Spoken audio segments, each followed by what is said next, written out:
Hi, Ablaze Life Group leaders. Welcome to Ablaze90. Today we're going to be talking about spiritual first aid, specifically under the topic of sin.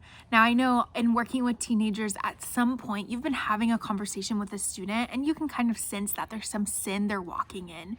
And as a shepherd to teenagers, we want to lovingly and graciously point that out and help them walk in righteousness and repentance. And one way we can do that is by taking them to the Lord and having them ask questions of the Lord that help them understand what sin does to us, but also how we can walk in repentance of that.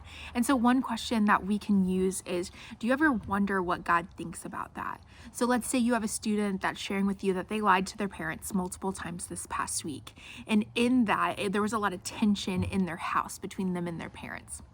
One thing that you can ask is, do you ever wonder what God thinks about that when you lie to your parents? And oftentimes students may say no, maybe they've thought up their own idea of what God thinks about that. And then you ask them, would you like to ask him? And when we ask God, when we give him room to speak into that, ultimately, he's going to come in with a voice that's gracious and kind, that's leading them to repentance. The word says, right, that your kindness leads me to repentance. So as we're walking with students in that, have your ear to that they're hearing the Lord's voice, that he is gracious and kind, yet he doesn't want us to keep walking in sin. So I hope this is helpful with a practical question that you can ask. Do you ever wonder what God thinks about that?